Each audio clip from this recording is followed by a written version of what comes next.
Hi, it's Lydia Gilman, and welcome to the Stepping to Purpose podcast. In this episode, I share a beautiful conversation I had with Mitzi Campbell. Mitzi has an amazing story. She worked as a university professor teaching writing for about 25 years, a dream job by anyone's standards, including her own. And one day she woke up with vertigo. It was completely debilitating, so she couldn't even read a book, look at a computer screen, look at a phone, much less teach. And so she had to stay home, basically in bed for a long period of time, and never one to lie around doing nothing. She decided to enroll in a course because she figured at least she could listen to the lessons. So she enrolled in this course, and it took her into a completely unexpected direction. And now in midlife, she's really changed course and has truly stepped into her purpose. She is so empowered and is serving so many people.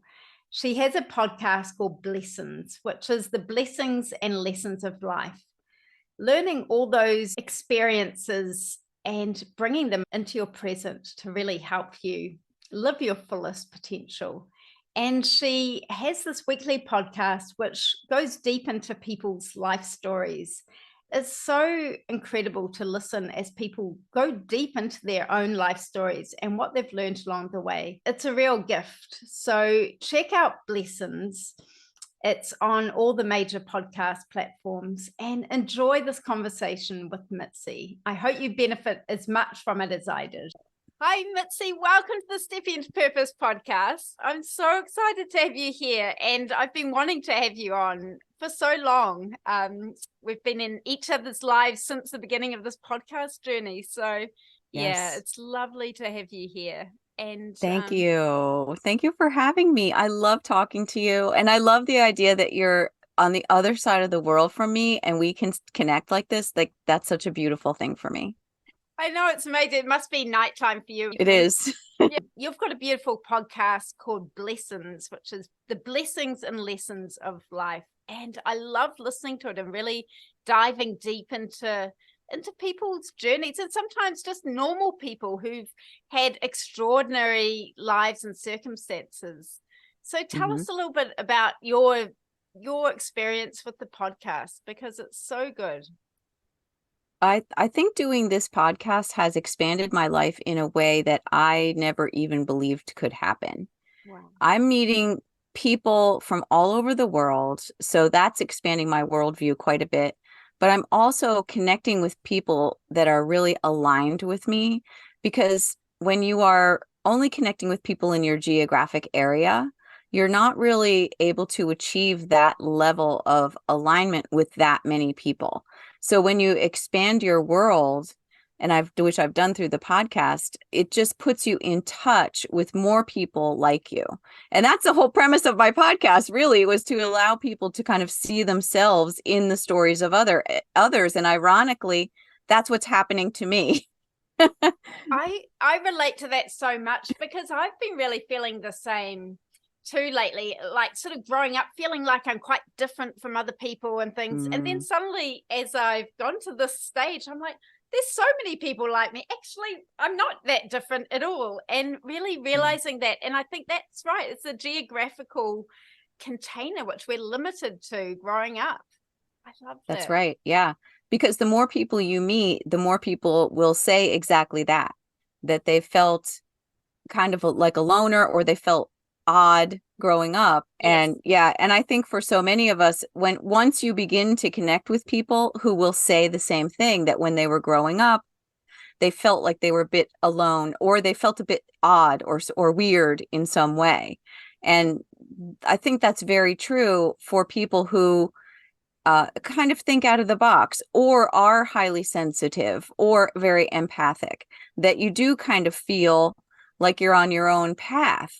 And so making connections is really important, and finding other people who feel that way happens oftentimes later in life, when you are able to expand your container, which you cannot do as a child. Absolutely. And I think that's the beauty of technology as well. And having these online communities, which is how we met as well, that gets people with a common interest from all over the world. And suddenly you feel validated and you go, oh, my people, I found my tribe, which is so difficult at school as well. And this leads me so much into, talking about the highly sensitive person, because this is really on my heart at the moment. And I think that so many of us, because I know that you identify as a highly sensitive person as well. Identify as, it's funny. But yes, I do. It's like that, isn't it? Yeah. Yeah. I mean, when you figure that out, because it does take a while to figure that out. And I'm not a big person to label myself, but I am definitely highly sensitive. And I just consider that the way I am. It's a characteristic of me. It makes me me. But when other people begin to point out to you that you might be reacting more strongly to a situation than they think is appropriate, or you might notice that other people are able to let things roll off much more easily than you can.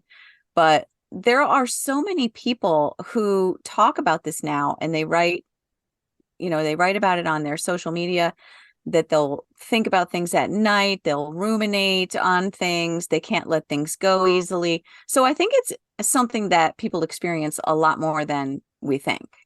Yes. And I think the more people are seeing it and talking about it, I mean, the better for us all, because I was the same. It's only reasonably recently that I've really realized, oh gosh, this is what I am. And it explains so much, and especially from my childhood as well. It because I think society really isn't set up for people like us, which is actually up to 30%, which is a big chunk of people. But schools and, just your normal workplaces and things really aren't set up for people who are highly sensitive. And I think in the West, it isn't really, or when we were growing up anyway, we're about the same age, I think. And, it really wasn't considered the ideal to be that way. So I guess maybe they thought, well, if we don't cater for them, then it'll be sort of drummed out of them. But of course, it just makes you feel like you can't cope, or you're sort of failing at this, when really it's just not designed for us. Yeah, that's true. I mean, I think for me, when I was younger, it probably manifested more in being a person who noticed things that other people didn't notice, or picked up on the nuanced feelings of situations in a way that most people didn't, and having things affect me more strongly in both positive and negative ways. Yeah, that's right. And I probably held on to things longer than other people. Yeah, definitely. The other day I was just reflecting on how as a child I'd really try and take on other people's feelings. My parents, really, it was mainly my parents. If they were going through a hard time or were unhappy about something, I'd really take that on, and I'd just sort of say, well, if they're happy, I'm happy. I'd really sort of put aside my own feelings, and just, if they're happy, I'm going to be happy. And of course, inevitably the time comes when they are happy and everything's going fine for them, and I really wasn't. And that was particularly as a young adult, I really realized that, well, everything's fine for them, but I don't even know what I'm feeling anymore, because I'm just trying to feel their feelings. And I think that's the danger, as a real empathic, highly sensitive person. You can do that, and especially if you're going through slightly traumatic situations, or if things are a bit rocky at home or whatever, it's very easy to do that. And I think it takes quite a lot of recovering as an adult, really to undo that and really feel your own feelings. Yeah, that's true. I mean, for me, when I was growing up, I had a very positive childhood, so I didn't really have any opportunities to notice how my sensitivity was coming into play in terms of my own ability to cope. And so it wasn't until I was probably in my late teens that I had my first situation, I think, that was difficult for me. I can remember when I was in high school, a junior in high school, I ended up having a falling out with my best friend at the time. And so for the entire year, we didn't speak. And I had other friends that I was, hanging out with, and it was okay. But it was that one person who was my person that I had this falling out with. And I just remember how difficult it was to move on from that. It really affected me deeply. And we did eventually, make up and become friends again, but it was a whole year.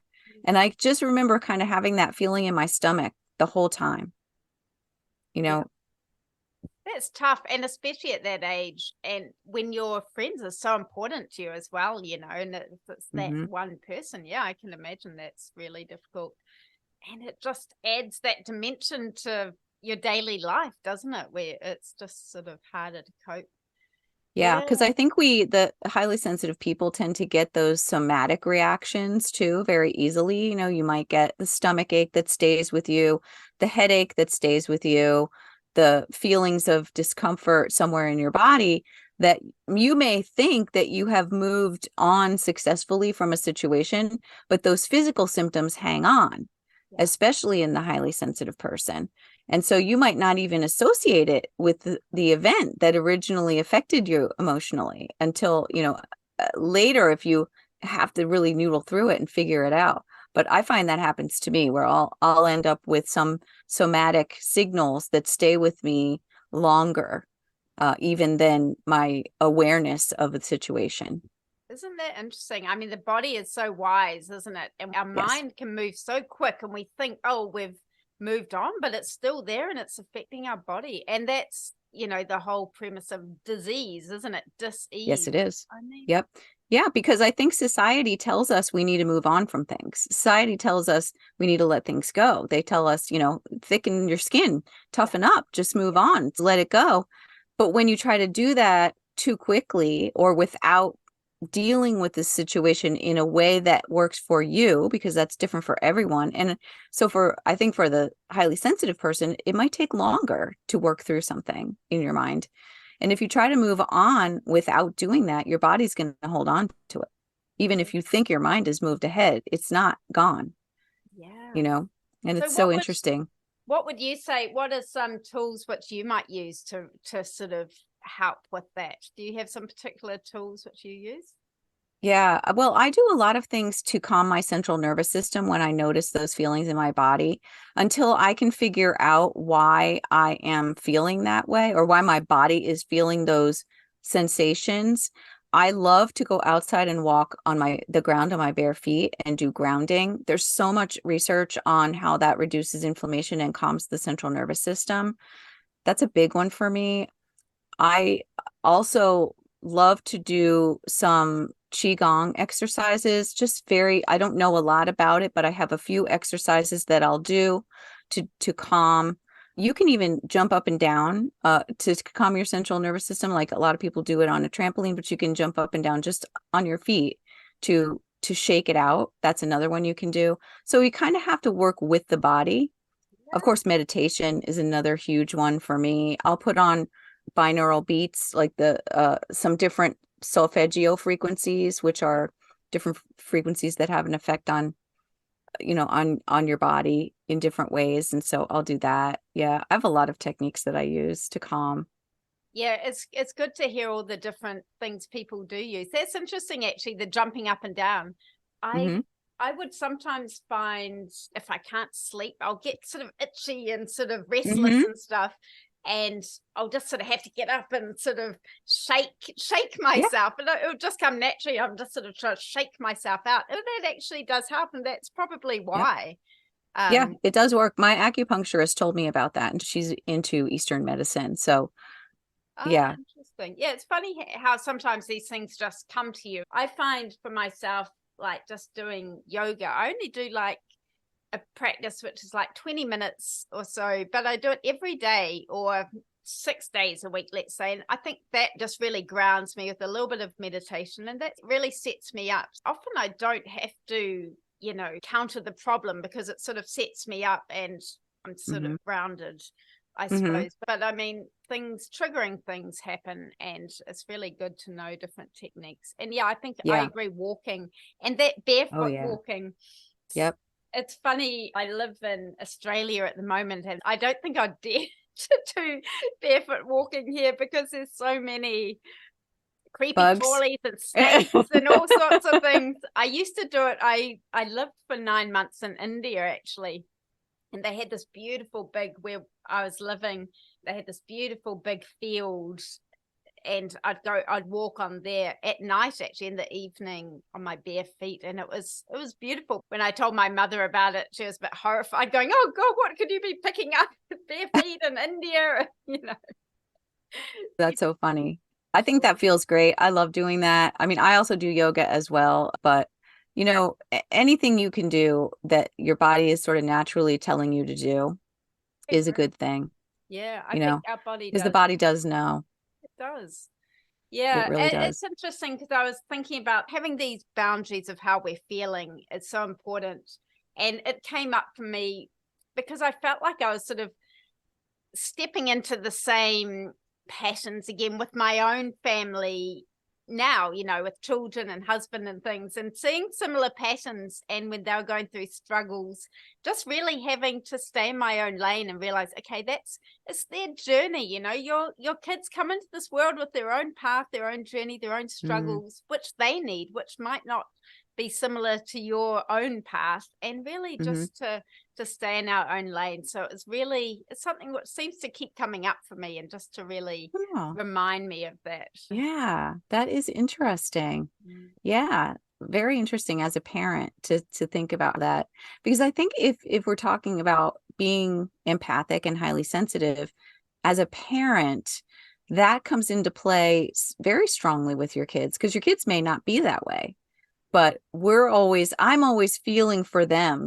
My kids, if something happens to them, I feel terrible. Or, I'm imagining how I would feel in that situation, or I'm trying to get them to do something that I would want to do if it were me, so it's a really good point about learning to stay in your own lane. It's tricky because, I mean, all of my family, like my kids, both kids and my husband, are all highly sensitive as well. So it's not the best combination in some ways. It's good because you can relate, but then especially having a spouse who is highly sensitive as well. In the book, The Highly Sensitive Person, Elaine Aron, who came up with the concept, she says how you can get quite highly aroused when you're, she puts it that way, highly aroused when too much comes on, and then you get quite irritable, and you're the opposite of sensitive. You're sort of quite irritable and angry, and I find that happens as well. Sometimes we'll both be too over aroused, and then that'll cause an argument, so it's not ideal. Yeah, no, I can feel that. That's definitely something I'm sensitive to when there's too much going on. Yeah. When I have too much work to do, or too much on my plate, or there's just too much activity, I will retreat. I'll just want to go into a quiet room or go someplace by myself. And that's your body telling you what you need to regulate. Yeah. And sometimes when you can't do that, if you got kids here and your partner there and you're in a small space, and that's when the trouble happens. But it's interesting. I mean, my husband, it's like ever since I've known, it's like he likes to have a little cave. He'll sort of go into some little space which is sort of, darkened room sort of thing, and just have a little bit of time. It's interesting. It's like a cave. It's very primal, isn't it? A lot of these things. Well, that's so funny. You're making me think about something, because when I was a little girl, I always gravitated towards small spaces like that. I would build myself little forts out of blankets under the furniture, or I would go into a small space or into a closet or something. And I loved that. I loved going into little small spaces like that. I wonder if that has something to do with being very sensitive. Well, interesting. Have some space, just some space to yourself, your own little cocoon, and away from all the it's like cocooning. Wow, what an interesting thing. I never thought about it that way. I'd like to go back to your journey a little bit, because I know that what led you into what you're doing now with the podcast was quite an interesting sort of transition as well, because you were a university lecturer, weren't you, for a lot of years? Yeah, for the past 25 years, I've been a university professor. I was teaching writing and composition and all things English for a long, long time. And then last year, I woke up one morning with vertigo, and I ended up spending several months unable to use any of my devices. No phone, no television, no computer, because everything that I would do that had to do with my electronics and even wearing my glasses would cause me to get dizzy. And so I've been trying to figure out what's caused that, and it's been healing. But on the way to finding my healing with this issue that I've been having, I couldn't teach that semester because I couldn't use my computer. And I wasn't sure if I would be able to drive to go into the classroom. So either in line or on person wasn't going to work. So I ended up coming across the course to learn how to do a podcast. And I thought, all right, well, if I can't use my devices for a long time, I can at least listen to a course and take this course and figure this out. So I'd been interested in doing that. I'm not the sort of person who's just going to lay down and do nothing. So I thought, all right, I can at least do this. I started listening to it, started healing. And then I thought, all right, this is a calling. This is somebody telling me this is what you're supposed to be doing now. It was a clear message from the universe for me that it was a change in direction in my life.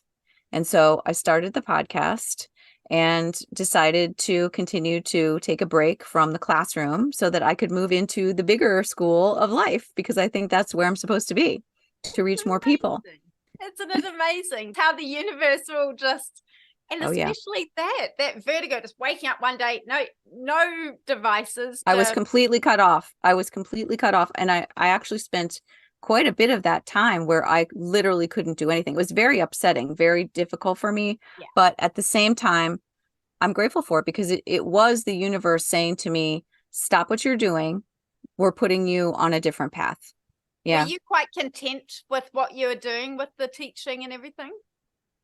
Honestly, I was ready for a change. Yeah. I knew that I was still enjoying the work very much. I love the work, but I just felt like I maybe was coming to a crossroads with it, or coming to the point where I had taken it to its natural end, and that I was ready for something bigger, something different, something bigger. Isn't it interesting? Because you still enjoyed it and you probably still got a lot out of it. You might not have, you might have held on to it for too long. So it's interesting how the universe stepped in. Okay, this is it. There's other things for you to do, because look at the impact you're having now.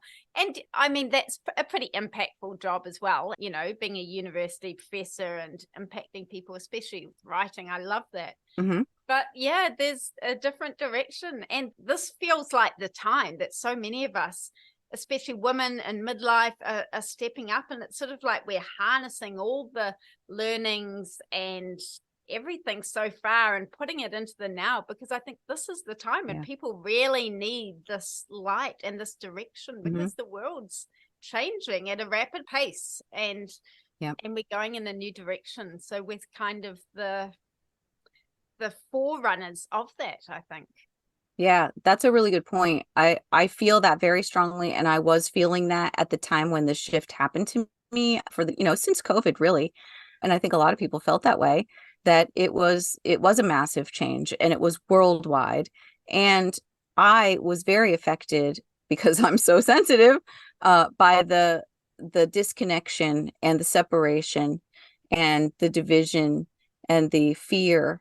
And so those very heavy things weighed on me quite a bit, quite profoundly, and affected my life in a lot of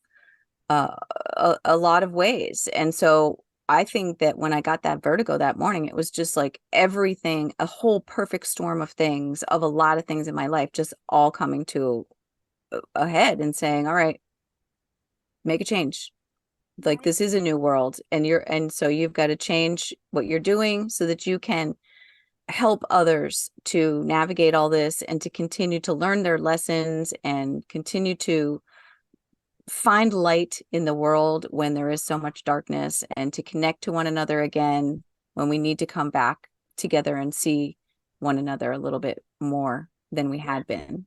And that's really what you're doing as well. You're really putting a magnifying glass on just, you know, taking an individual and really putting a magnifying glass on their story and their journey, because we can learn so much just from one person's story, you know, and we so often just sort of focus on our own story and our own what we're going through, but it's really helpful just to listen, and often to everyday people who are doing amazing things, because so often we hear the stories of, you know, the ultra successful who are, you know, sort of becoming billionaires or whatever it is, you know, the story of Elon Musk or something. And it's like, well, you know, that's who really wants to just hear those stories. So because I we need to see people who are just like us and see how important we are by looking at things through their eyes and in their experiences.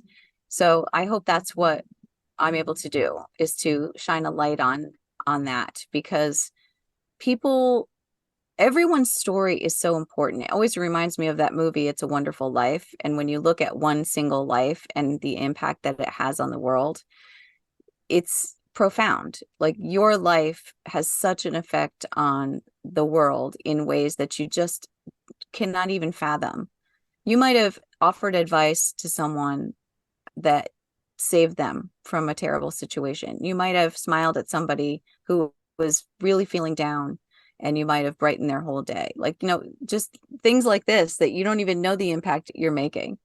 And of course, people go through interesting things. They go through terrible things, and they go through tragedy. They go through great joy and great success. So it is really interesting to hear about how, I love what you said about bringing the experiences into the now, because that's really what I do. What I hope to do is to help people to see that your experiences of your life are all contributing to who you are and who you're going to be, and to be able to use that information, like practically, like data, to inform your life as you're living it now and how you want to live it in the future.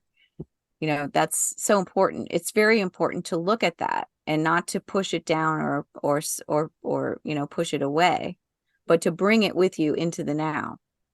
I love that.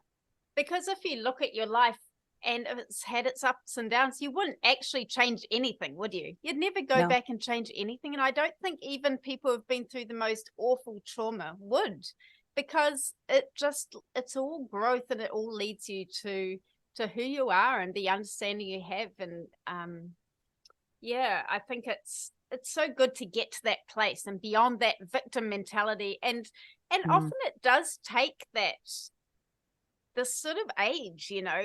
I think it's changing with the newer generations. They seem a lot more conscious and aware, you know, than perhaps I was at a similar age. So I think it is changing. But I think especially for our generation, it's sort of this midlife point where you can just really see everything and realize it's what we're here for, and it's made us who we are. And now we can help others with that. And you're so right. We have no idea what effect we're having on people. So that's just what my sort of mantra really is, just to shine and serve, you know, because for so long I had visibility issues, or, you know, I just sort of, had fear, I suppose. I was going to be judged, or who am I to shine? And I really did push down that light. And now my mantra is really just to shine and serve, because that's all we can do, really. And by hiding, we can't really serve others, can we? You know? Right. Yeah. I heard something today and I thought it was so good. The idea that when you have something you feel like you need to say to the world, that's because it's your job to say it. Like, that's your calling to say that. And so I felt that. I felt that personally. I felt that very strongly. Like, whenever you feel like there's something you need to get out there, that's because it's the universe telling you, go for it. Shine that light, say that thing, tell it, because that's why you have the idea. You have the idea because you're meant to share it. And there's someone who needs to hear it. That's right. It's really interesting you say that, because sometimes I'll just have this impulse and I'll just sort of record a little minute long video or something and put it on Instagram, and then you go, oh, are people going to get bored seeing this? Is it self-indulgent? It's having a little video of me talking about what's on my mind. But I don't care. Again, it's just shine and serve, and take yourself out of the equation. It might help someone, it might not. People might not watch it, but I had the impulse to do it, and it makes me feel good to get that out of me rather than feeling like I haven't done what I meant to do. So the rest of it is none of our business, almost, isn't it? It's right. like, yeah, because it's not coming from your ego at that point. You feel like you're sharing it because you think there's somebody out there who needs to hear it. You feel like there is a reason why you're called to share it, and that's the difference. Yes. Oh, that's really something which has been on my mind lately. So thank you for sharing that, because you heard it and it resonated with you. And actually, I needed to hear that because that's been on my mind lately too. See that? We just did it. We did it. That's exactly it. It's beautiful. That's exactly it. Yeah. And I just heard the other day someone talking about someone who did a TED talk, and he was only 19, and just talking about his struggles, mental health struggles, and it wasn't viral, but it was out there on the internet. And he got a letter from a 16-year-old girl who was about to take her own life. And she was sitting on the edge of her bed. She'd just written a letter to her parents and all this sort of thing. And she was looking at her phone, and then this came up as a recommended video or something. She watched it, and then she went out and talked to her parents, and she's further along now. She's not going to take her life. And isn't that amazing? Just that, putting that out. And that was his service. And he could have easily felt, oh, who am I to do this? I'm a 19-year-old kid who suffered mental health issues. Who am I to do this? But he just must have felt that calling. And that's what changes the world, isn't it? For us to be willing to get outside of our own ego and just share what's on our heart, and our calling. It's letting your purpose be bigger than your ego's BS. That's what it is, isn't it? Yeah. And because we are able to connect worldwide now with the internet and everything being so accessible, that we can help so many more people. Imagine all the people who felt so alone when they didn't have access to this instant connection across the world. And now you can literally save someone's life from the other side of the world just by sharing something that's on your heart. Amazing. I really amazing. Do feel so much gratitude to this online technology, and to have these online communities and just connecting people with like-minded ways. And I guess we originally saw it with Facebook and things, and then you wonder, is it an echo chamber? Because this is sort of 10 years ago or something. Facebook would bring you all the people who had the same views as you, and you go, oh, is it an echo chamber? But it's really just about gathering, you're finding your tribe who are scattered around, or you just might not come into proximity in your sort of more limited geographical situation. Yeah, no, that's right. And it's very, very good. And it's nice to look at the good side of it, because there is a dark side of it as well. But it is a tool for good. And to use it that way and think of it that way is a really great mindset to have. Yeah, I agree. Because I can go into the, especially with kids, it's like, yeah, just try to use it for good. I know. It is a necessary evil maybe these days, right? It really is. So you've got your podcast, and you're putting out a program you've just put out as well. Tell us a little bit about that? I do. Well, I've just designed a program called Life Story School, because I wanted to help people to understand themselves. So it is a deep dive into self-discovery, looking at your life story, and working with your mindset in order to understand and make sense of how your experiences have shaped who you are, and how you can use those experiences to design your future, to be the person you always wanted to be, to live the kind of life you've always wanted to live. So it's something that is very useful for people who are looking for foundational causes or root causes of their blockages or their obstacles, and or maybe they don't understand what's been holding them back. You hear so many people say that they've been in therapy for years, or they've read all the books, or they've had coaches and worked with people, and they still don't know how to get to where they want to go. And it's, in my opinion, this is because of the need for a deep self-inquiry, really looking inside the self and not trying to find some external thing, a therapy or a person or a coach or a book or whatever, to fix it. That you have to go inside of yourself, and that this is the missing piece. So it's a 12-week program. I have one running that I've been working with some students for the past several weeks, and they're having a lot of breakthroughs. So I am just so excited to bring this to the world, and it'll be running from time to time. I'll have it ongoing, and it's something, if you're interested in checking out, you can look at my website, mitzicampbell.com, and there's a lot more information there on it. But yeah, it's really an amazing program. It's unique, it's one of a kind, and it's just something that makes such an impact on people as individuals. And I'm just so proud of it. It's my signature course. I feel like it's my life work, actually. And this is what was leading you to that, and to your world stopping. Yeah. Last year, Yep. it was only a year ago, wasn't it? Your world It was only a literally year ago. stopping.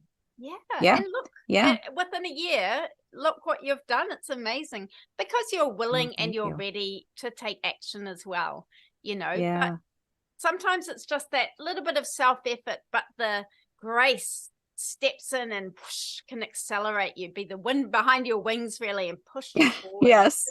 It's amazing. Yeah. It's really interesting how when you start something and then you gain momentum and then other things keep coming into your life, it's just when you're open to that, when you're aligned with things, when you're in that state of flow, this is what happens. When you feel available for things, when you leave the door open and you don't have necessarily a fixed idea of what it's going to look like, this is when the magic happens. So I'm really grateful for all the new experiences I'm having. It's very exciting. And, I'm stoked to see what comes in next. It's really cool. Isn't that amazing? And that's what life's meant to be, I think, is to have this excitement, and you see the real magic. When you're open, life is magic, and things happen in synchronicities, and it all just flows. But it's up to us to stay in that open state. Yeah. And it's hard. It is hard, and it's a constant. It's hard. I don't think it ever goes away, no matter what level you get to. I think there's always going to be new things, new levels, and you'll up level, but then there'll be a whole new series of things to work with. But and you have to be intentionally focused on keeping your vibration at a certain level, because things will try to bring you down. And so I'm always aware of, I think about Abraham Hicks and the emotional guidance scale she has. She has the emotions that are shown on a spiral diagram. You can find this on the internet. And, the lower emotions, the things like hate and, anxiety and depression, and then they kind of move up to lesser emotions, more neutral things like boredom. And then they go up and they start to be, things like excitement and joy and love. And so you always want to be able to bring yourself up that spiral into the next highest one. So, we all get down into the lower emotions, but the body naturally doesn't want to stay there. No, there's nobody who says, "Oh, I'm depressed and I want to be depressed for the rest of my life." They don't want to be. They need to get out of it. They know they need to get out of it. And sometimes it's very, very hard, but it is interesting how it's the natural state to want to be at the highest level. It's the natural state to want to be aligned. And that's the universe helping us to see that that's what we're supposed to be. That's where we're supposed to be living, so that the best things can come into our lives. But then, like you say, we have to be careful, because the ego is tricky too, and it kind of wants to pull us down, and our spirit and our soul wants to be at that top, but then sometimes the ego will pull us down and come in really tricky ways, I find, really tricky ways. So you just have to always be on the lookout for that, and just anything which is really trying to pull you down, see it as that. And Mm-hmm. you can Yeah, help. just keep an awareness. Be conscious that this is the ebb and flow of life. Yeah. And us being down doesn't help anyone. That's the thing, isn't it? You know, I mean, it's perfectly fine for us to feel our feelings and things, but you know, it's not selfish to keep our vibration high. It's the best thing we can do for the world, really, is to keep our own vibration high and to keep trying to rise to that level. So, I believe that. Yeah. Yes. Yeah. I believe that. Oh, well, it's been so amazing to talk to you and to hear about this amazing journey. It just really did give me goosebumps. It's amazing how life can happen to us in a good way, you know, when we're open. And it just, you know, the fact that your world stops suddenly, boom, there's something else for you to do, and it's coming to fruition, and it's out there, and you're affecting people in an amazing way. So good. Thank you. Yeah, it's when you put it like that, it really gives me goosebumps. Because you're right. You need things to be reflected back to you sometimes, you know, to see that. It's only been a year since that whole journey started with the podcast, wasn't it? Just over a year. So it's amazing. Amazing. It is amazing. It's amazing. And that's just a great reminder of what happens to a person when you make a commitment to start something new or make a change, because you could stay in the same place and then the next year you're still going to be in the same place, or you can make a change. You could start something new. You could get on a different journey. You know, you could see a different way of living, and starting it is the first step, you know. The time's going to pass regardless, you know. Why not just make them probably the best time to have done something might have been, you know, 10 years ago, but the next best time is now, and just it's never too late. And I mean, we're both in middle age, and I really just feel like my purpose is really just beginning, you know. I really do feel that. So I do too. I feel exactly the same way. And it's at this time of our lives when we have the experience.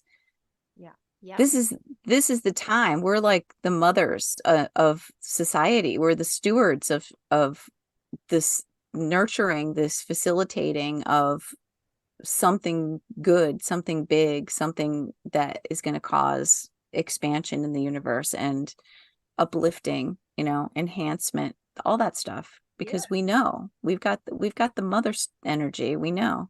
And I think that was all those experiences were preparing us for this time. It really does feel like that. And isn't it exciting? You know, it's absolutely true. Yep. It is exciting. That's such a good way of looking at it. Excitement. That's the second time that's come up for me today. So thank you for bringing that word back, because feeling excited about things, they say the feeling of excitement is the same in the body as the feeling of anxiety. So you can make a choice to feel something as and label it as anxiety, or to label it as excitement. So I love that idea. And the word excitement, that's my word for today. Yeah, and you're right. When you think about it, they are similar sensations, aren't they? But it's like one feels so much better than the other.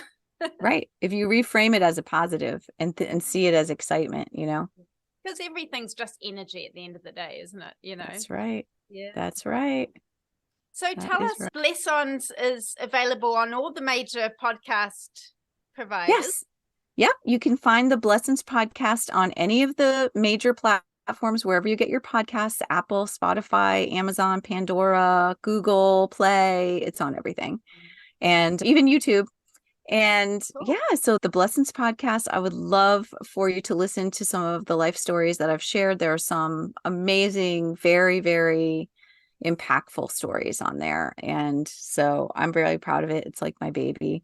And if you want to follow me on Instagram, I would absolutely love to connect with you. Anybody who feels aligned with, you know, what I'm all about. And that's at Mitzi Campbell on Instagram. So. And your website again, Mitzi Campbell. MitziCampbell.com. Yeah. So beautiful. It's been so lovely connecting with you. And thank you for saying yes and moving forward with this amazing purpose.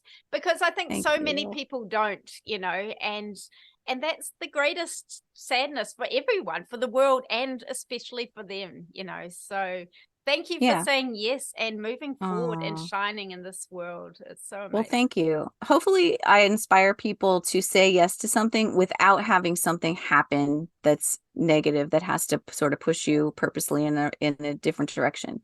People can say yes without having to, wake up with vertigo or to have an illness happen or something like that.